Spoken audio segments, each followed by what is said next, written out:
भैया देखा अभिनंदन टू अभिनंदन जी का जब हम वीडियो देख ली तो हम लगल कि हम कुछ करो अपने देश बदे। देखा वीरन का धरती है गाजीपुर, बागी बलिया उत्तर प्रदेश। यहाँ एक एक से लड़का वीर पैदा हुआ। भगत सिंह चंद्रशेखर आजाद जैसा क्वालिटी रखे वाला वीरन का धरती है। यहाँ एक एक से वीर होकर आवेदन कैले हुआ। देखा अपने अग्निवीर में 22,494 जुनून कया बेताब हवा कुल। कब हमके समय मिले पाकिस्तान चाहे चीन दोनों के चांप के ककरी नियर फाट जाये। कुछ भी आके दम और पाकिस्तान के चुटकी में खत्म कर दिया। इधर पारी देखा रोड बाकुरा हो ही ना, वहां तिरंगा गाड़ के चली। वहां इतिहास लिखाई कि गाजीपुर में दम हो, जकरे में दम रही वो नंबर 1 बनी।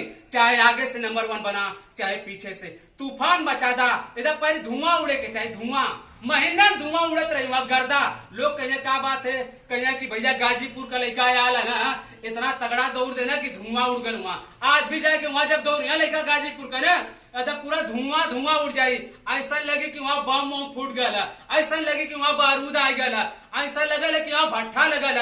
वो क्वालिटी गाजीपुर के लेकर में हम ये वीडियो बनावत थी।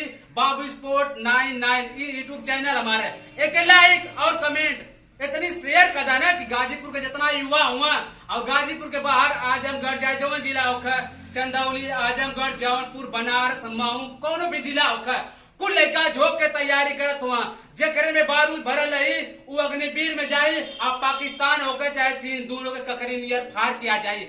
जय हिंद, वंदे मातरम।